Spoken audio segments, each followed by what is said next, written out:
Is your team not performing well? Is morale low and turnover high? Are you falling further behind the competition? I'm here to help. I'm your host, Shani, and this is the Leadership Show, where business strategy and culture finally meet, and we make the long-awaited shift from rhetoric to results. I promise I'm not your typical boring leadership consultant, and I will help you get your shift together. Let's do this. Hello, Leadershifters, and welcome to another episode of the Leadership Show with yours truly, Shani. My guest today is Ed Evarts, who is like I am, leadership development professional, team coach, and all-around specialist in trying to make the workplace work a little bit better. Some of you may be surprised that I have invited someone from Boston to be on my podcast, seeing as how I have a little bit of a predilection away from anything New England Patriots related. But I feel so strongly about all the otherwise great things that Ed's going to have to share with us today that I am overlooking the Patriots fandom. I've taken down all my Patriots paraphernalia just for you, Shani. Thank you. So folks, Ed is also an author. He has a book already out called Raise Your Visibility and Value, and is working on his second book, which is called Drive Your Career. And he's also a podcast host, Be Brave at Work. So I can't wait to talk to Ed today and compare experiences, and hope that you take away some important information from Ed's work about how you and your team can shift in general, and of course, during this continued pandemic oddness. So welcome to the show, Ed. Thank you, Shani. It's great to be here. Wonderful. So tell us a little bit about how you got into our field. Sure. Well, I was a lifelong corporate employee, and I spent a number of years in retailing, and then a number of years in a business-to-business services company called Iron Mountain, which is based in Boston. I know Iron Mountain well. When I was at Goldman, we did numerous high-yield bond deals for Iron Mountain. Oh, there you go. So I was there through 2008, and then due to a new footprint in the marketplace, as they like to call it, a lot of jobs got rearranged and my position was eliminated. And so I left Iron Mountain as part of a layoff in 2008. I knew I did not want to get back into corporate America because I felt I had saturated my experience and love for, working for large organizations, and decided to do something on my own. And, there were worse times to be laid off than June 1st of any year. So I took the summer to think about what I wanted to do next. My wife's a teacher, so we took nice little 3-day weekends. And through conversations and networking, which I had not done much of at all, I came to a quick conclusion that I wanted to not be a generalist anymore, but a specialist. And the area that I wanted to be a specialist in was leadership development and coaching. And so I started my practice really from scratch. I do consider myself to be a classic case study of going from corporate to consulting. And I started from scratch and got training, and it's a much longer story, but have been working for the last 12 years to build a practice as an independent consultant in the marketplace. Fantastic. So you are an honorary leader shifter, if for no other reason than you shifted out of one arena into another one successfully. And it's actually, I think, a topic on a lot of people's minds right now, either because they were furloughed or permanently laid off because of COVID, or even if they haven't yet, people have anxiety, depending on what industry they're in, that things are going to take a long time to return to normal, and it's just a matter of time before their job might hit the chopping block. Not to mention the fact that I think a lot of people are a bit self-reflective during this time. What's important to me? What fulfills me? And you know what? Maybe this 12-hour, 14-hour day job I've been slogging at for decades ain't it, and even voluntarily looking to shift. So as a coach, what advice would you give those people right now who are looking to shift, and as someone who's done it? Well, as to reflect to that observation on my experience, when I did shift from a corporate employee to consulting, there were two huge negatives impacting me. One, 2008 was the last kind of year of an economic collapse. And Yes. so companies were not hiring business professionals like myself, and nor were they hiring consultants, right? So doors were slammed in all directions. So, that alone was a very, very hard time to do it.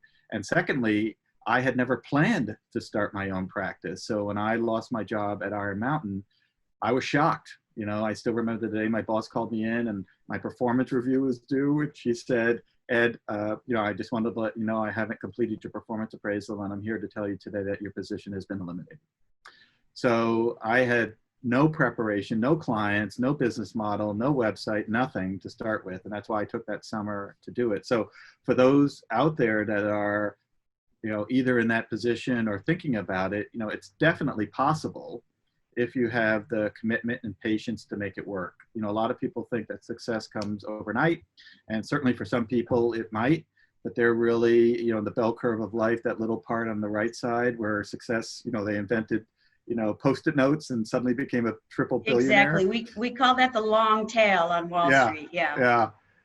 Most people are in the middle or to the end, and some people don't make it and they have to go back to work because they can't make it as an independent. So if you have patience, you can make it work. My advice to folks would be, certainly have a very good understanding of your financial status. Yep.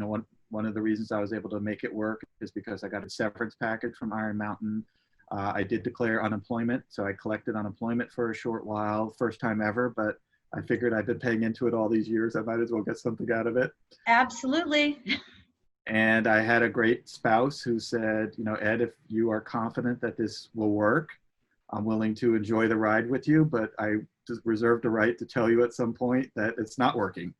And, she was great in being patient. And it took us several years to make the turn. And, Shani, I would just tell you that I think of income in 3 levels. Level 1 is just any money to show that you can earn a living. 2 is break even, where your expenses and your revenue mirror.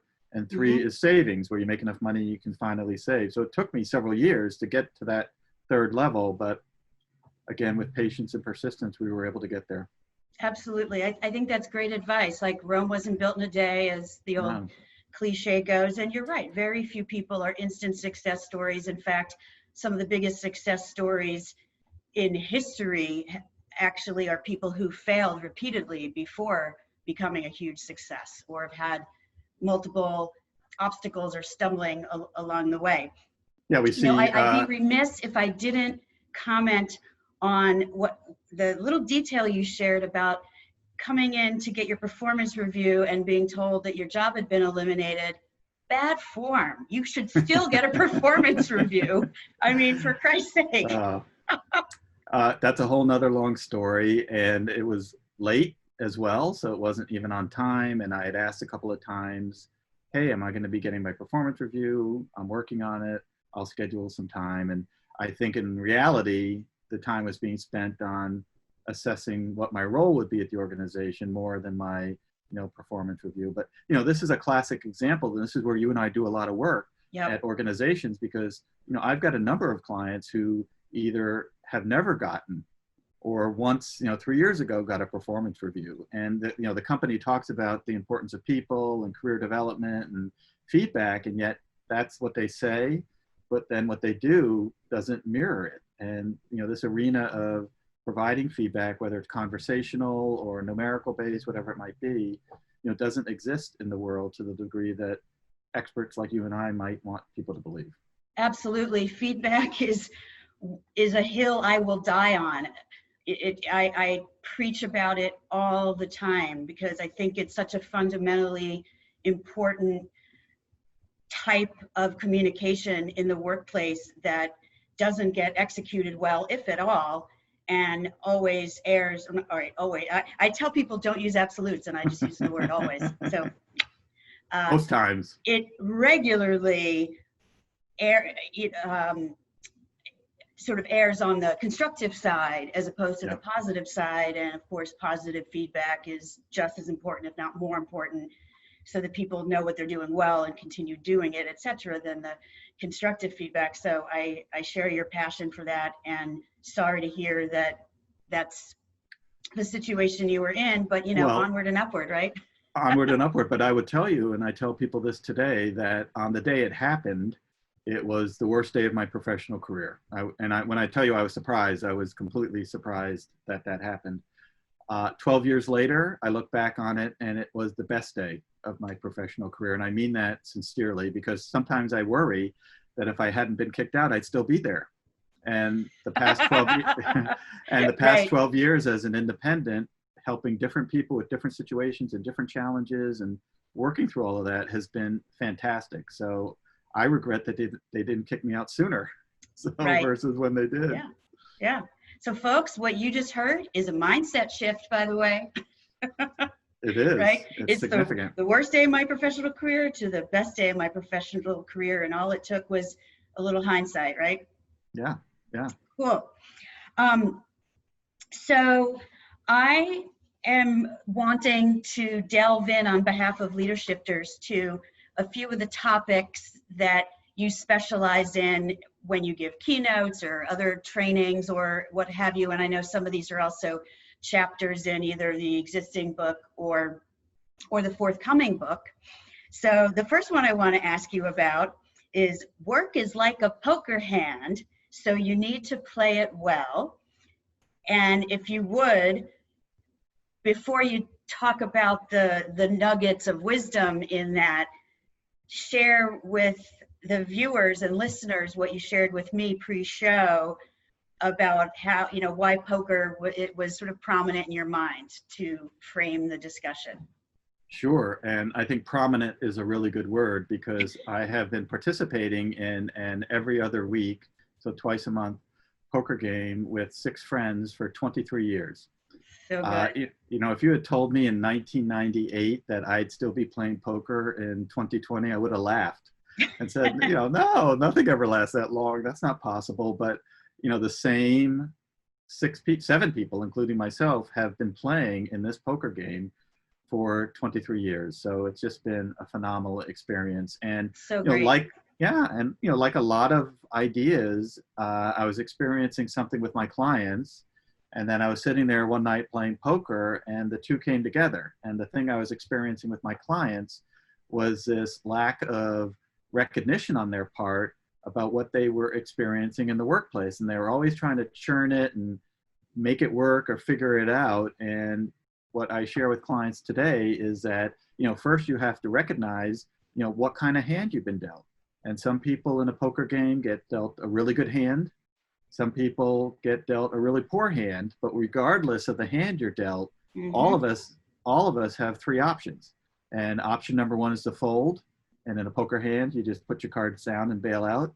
In work, it might be recognizing the choice you've made for a company or a role is not right, and you need to move on. And that's where drive your career comes from, that you have to not be a passenger, but move on if it's not a good fit. You can bluff. And I do not encourage anyone to ever bluff anything more than a couple of days, because at some point your hand's going to get called, and you're not going to have anything, and nobody wants to be in that situation. But the vast majority of my clients are bluffing. They're pretending that things are better than they are, and they just write it off to, well, that's the way work is, or that's how things are, and they continue to bluff, and that erodes their confidence and abilities to the point where at some point things just crumble. And then not just erodes the confidence, it erodes our morale and our sense of well-being and purpose, and erodes relationships. It's toxic. So that, I agree. And I see a lot of my clients as well bluffing, just trying to get through day to day, week to week. And they say things like, I've had clients who don't get along with their boss, and they'll talk and tell me stories about how they avoid their boss. And I'm like, if you're in a situation where you're avoiding your boss, that's something that you need to take a look at, because that's not a good situation to be in. And so folding, bluffing, and then the last act a person could take is action, right? Which is turning in some cards and getting some more cards with an effort to make things better. And that's where I spend time with people. And that's where I encourage people who read the book to think about, am I bluffing? Should I fold, or should I take some kind of action in order to try to make things better? Now you might try and it may not work, and then you go back to whether I bluff and fold, but at least you tried. And a lot of people will feel better if they look back a few years from now and say, I found myself in a situation that wasn't great, but here's what I tried to do about it, and it didn't work, so I moved on. Or here's what I tried to do about it, and it worked. Right. But that's a better story to tell than, well, I bluffed and pretended things were better than they were until I decided it was time to move on. Yeah, exactly. It's like, because there's something about staying in the game versus, bluffing, which is like cheating your way through the game. You're cheating yourself and your colleagues and your clients potentially. And of course, folding is just, well, it's giving up if you haven't tried other things first. And sometimes it is the right way to play the game, is to say, you know what, this game isn't for me anymore. Right. And for some people, that's a good decision, right? Sometimes, trust me, there are times where poker players need to fold, right? They can't turn a bad hand into a winning hand. It's just not going to happen. So I'm going to sit this one out and I'll be back, but I'm not going to be in this particular hand. And that's sometimes, not always, but sometimes what people need to do professionally is to recognize that whatever they are doing is not a good fit. Yep. I will say, I think one of the reasons I was so drawn to that particular topic out of the litany of things in your wheelhouse was, I have always been a big Kenny Rodgers fan. May he rest in peace, because he passed away this year. He did. And The Gambler, far and away my favorite Kenny Rodgers song. Legit, I know every single word to that song. But what's the phrase from that song that everybody knows? You right? got to know when to hold them. Know when to fold them. Right. So that's to walk away. Know when to run. You never count your own money while you're sitting at the table. Okay.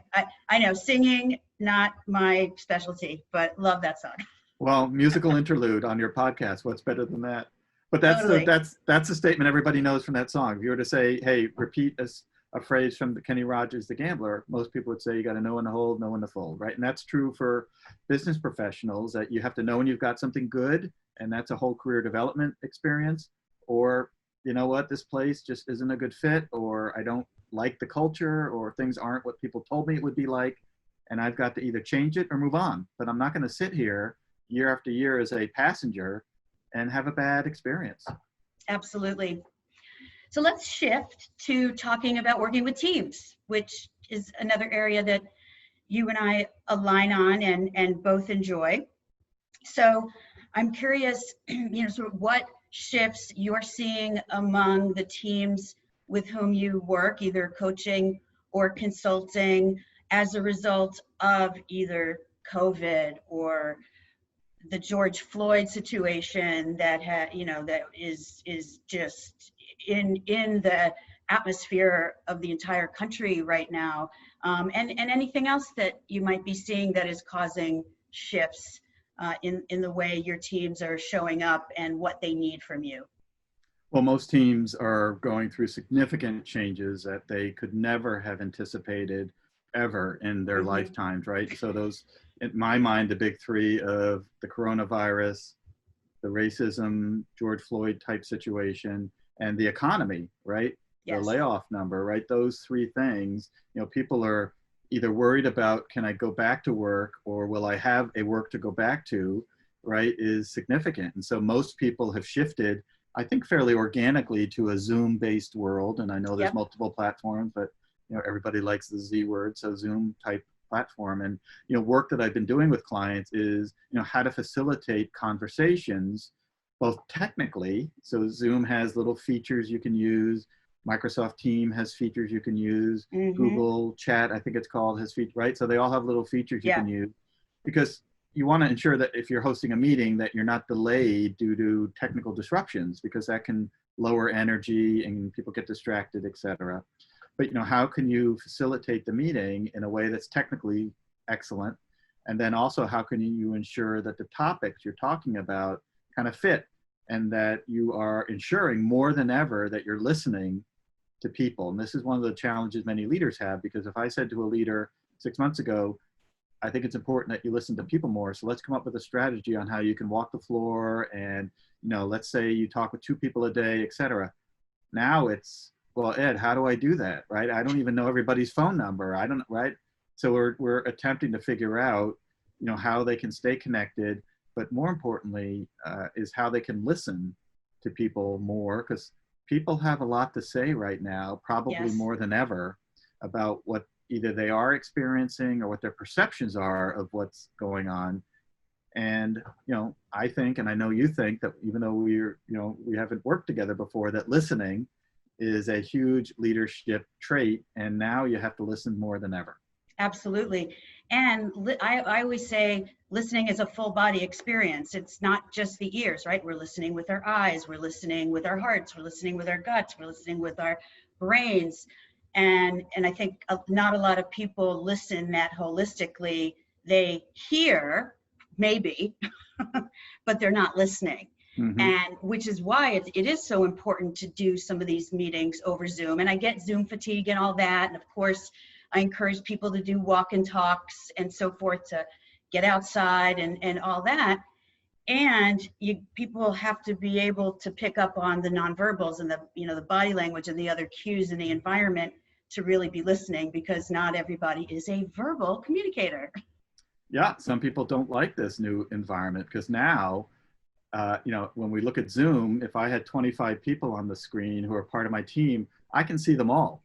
Right? If we were sitting at a big table, I might not see people on the far right corner because I have to, turn and look at them. But, now I can see everyone and what they're doing, and you can even see their eyes, if their eyes are looking or going down, those types of things. So the Brady Bunch style. Yeah.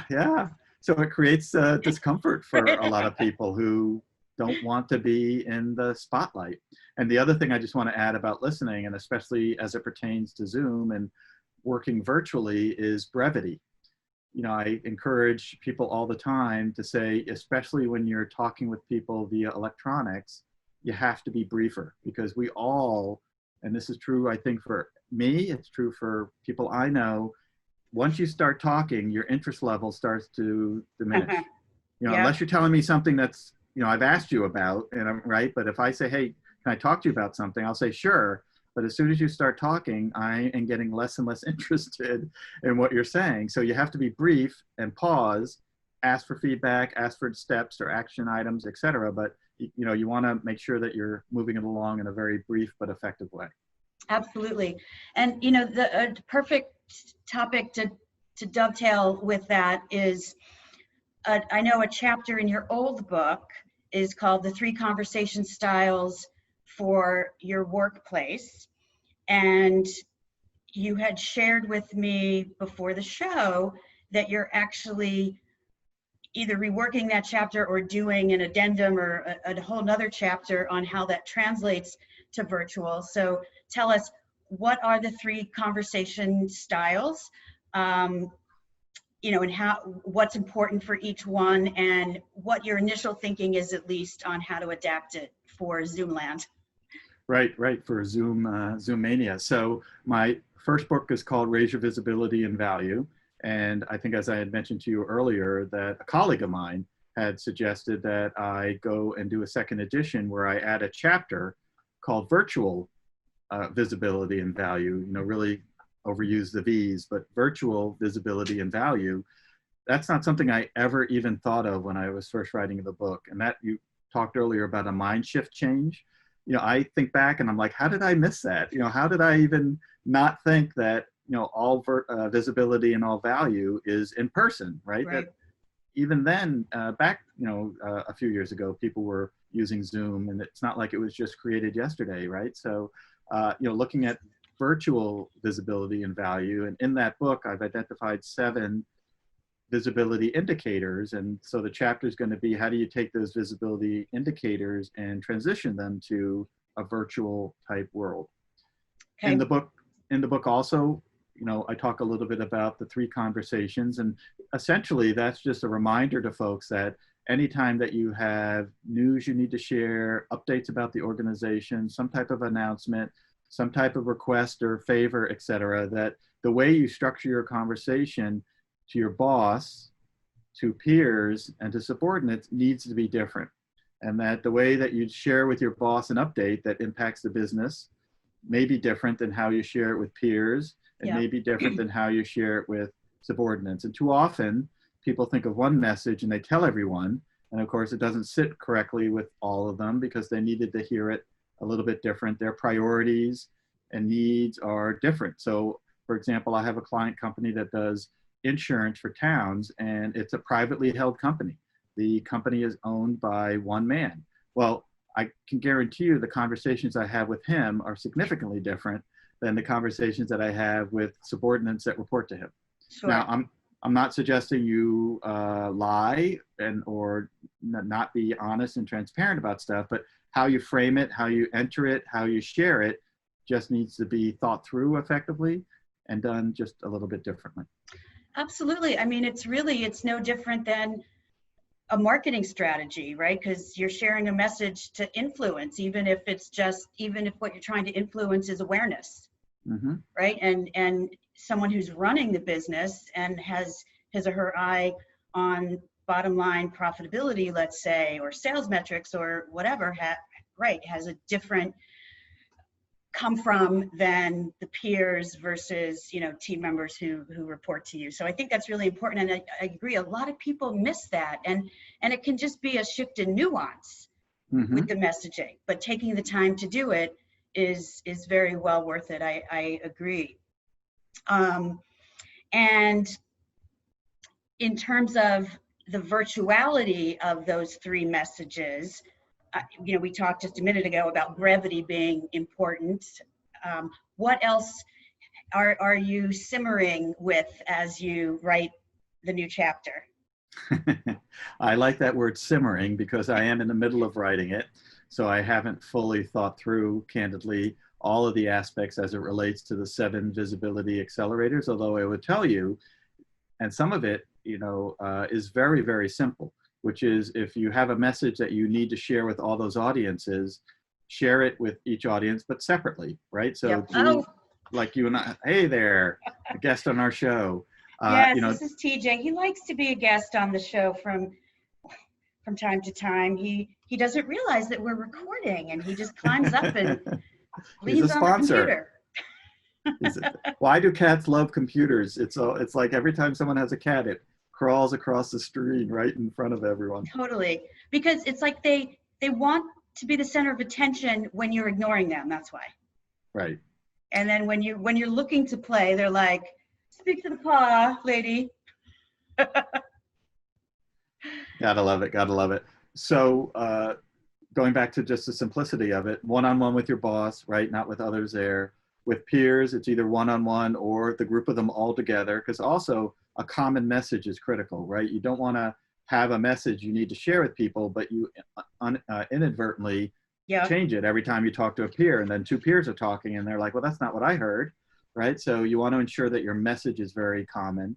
And then, of course, with subordinates, typically all at the same time, because those folks need to hear it, unless, and this is a general statement, there may be announcements or things that need to happen that you need to talk to subordinates individually, but the vast majority of conversations in organizations probably would be heard by everyone at the same time. So it's using the technology, not much different than probably how you would use it in person.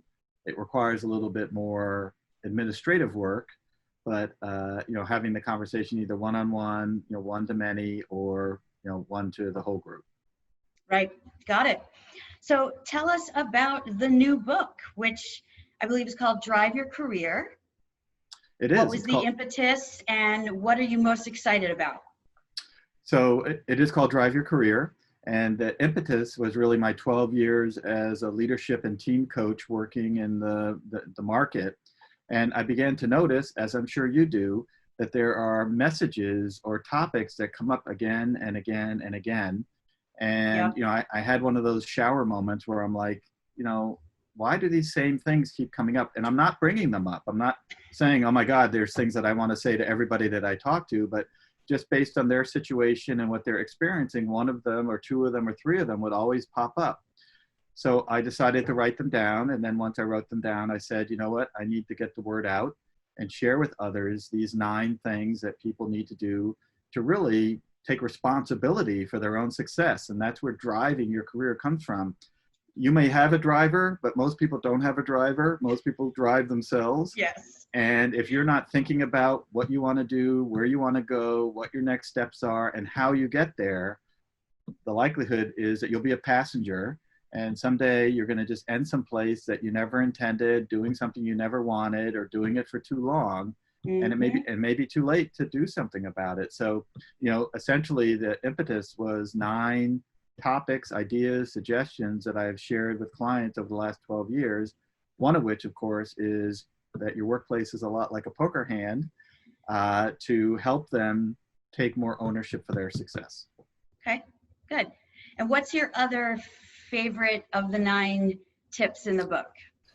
So my number one, the chapters are not in any order of precedence or importance. They're just 9 ideas. You could read the 9th one and have the same experience as somebody who's read the first 8. However, the first one, I think, resonates with most of my clients, because while I'm not a statistician, I would say 85% of my clients wish they had a better relationship with their boss than they have. And so the first chapter is that you have to have a positive relationship with your boss. And if you have a positive relationship with your boss, anything is possible.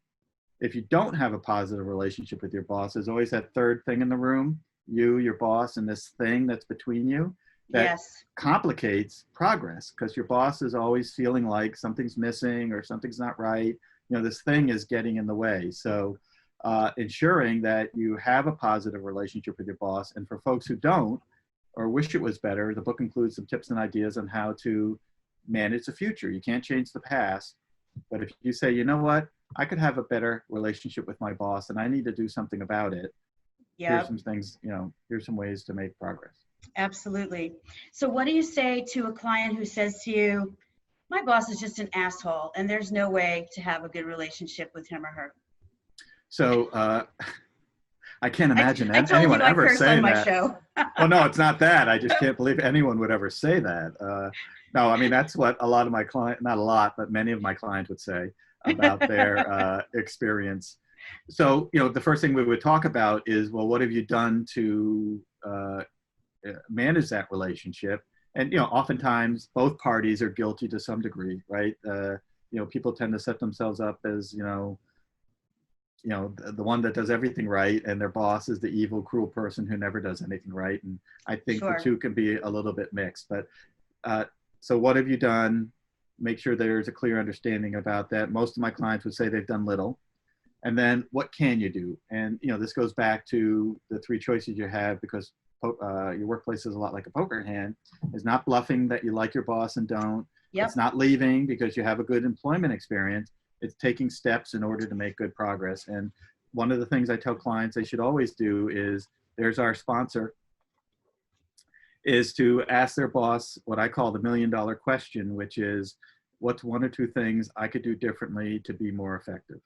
Love that. What's 1 or 2 things I can do differently to be more effective? Right. Yeah, I love that, because I think a lot of times if people don't get off on the right foot, it just declines from there. And then people are making up stories about each other and assumptions. And I think, Brene Brown says it really well in one of her books. I don't know if it's a chapter title or just a phrase that always stands out in my mind. Lean in. It's hard to hate people close up. Like get to know them. Like they're, unless a boss, and I have had one of these, is a textbook narcissist, and they're in a different book. Yeah. Well, that's where you have to decide if you're at the right company, because if the organization is going to hire somebody who is a textbook narcissist, then that might tell you something about the organization, and it may no longer be a good fit for you. But, I think most people could improve the relationship if they found time to say to their boss, I don't think our relationship is as good as it could be. I'd love to work on it. Are you willing to work on it as well? And if that boss says, absolutely, let's work on it, then I think anything is possible. Absolutely. And, it's funny. It sounds so simple. It does. Yet, for some people, that's a hard conversation to have. But, and to the extent someone gives pushback on that, it's sort of like, well, try it. What do you have to lose? Like, because if someone said, if someone who reports to you said that to you, wouldn't you say, oh, of course? Mm-hmm. Yeah, yes, I would. And if they say, no, I'm not interested, then again, that tells you something about your organization. So now you have information that you didn't have before, which was absolutely you were bold and brave enough to say something very polite, right? You weren't disrespectful, but just saying, look, I think our relationship could be a little bit better. I think it's good, but it could be great. Are you open to working on it with me? And if that person says no, or I'm not interested, or, I don't have time for that, then I think that tells you a lot about what step you should take in order to make progress. Absolutely. And that's where Drive Your Career comes in, right? To encourage people to get greater clarity on the road they're on, Mm-hmm. so they can ensure that they're, quote unquote, taking the right exits. That's right. So, yeah. Right. Good. Well, so how can people, I guess, when is the book coming out? Thanks. The book is coming out September of 2020, this coming September. September 2020. Is there a way people can get notified when it's available? I'm assuming some sort of opt-in for you. How can people follow you, reach you, and become aware when your book has been published? Great. Well, you could go to www.excellius.com, EXCELLIUS. There are a couple of links for Drive Your Career. One is a one-pager that just talks about the book. The other is a Facebook group that we've created where we put postings on a regular basis of snippets from the book. And you could join that as well. Trust me, there will be plenty of advertisements as to when the book is available. Nice. Okay, so you're getting a sneak preview on the Facebook page of some of the content. You got it. That's terrific. Well, great. Ed, thank you so much for joining us today. This has been a really fun conversation. I always enjoy when people use metaphor and sports and games, because they are metaphors for lots of things in life, and this was a lot of fun, and of course, I got to demonstrate my excellent singing skills. And they were excellent, Shani. So thank you for allowing me to be on your show with you today. I really enjoyed it. My pleasure. Leadershifters, thank you for joining us today. As always, hope you took away some learning from this conversation with Ed, and all the points about driving your career and the different ways you can play your poker hand depending on what's happening for you at this stage in your career. Some of the tips around communicating differently, depending on whether you're communicating to your boss, to your colleagues and peers, or to the folks who report to you, and some of the shifts that you need to make for doing it all online. I think it was a nice, well-rounded conversation today. So thanks for joining us. You know how to reach me, Shani at theleadershipproject.com, and all the various and sundry social media. Until next time. Mwah.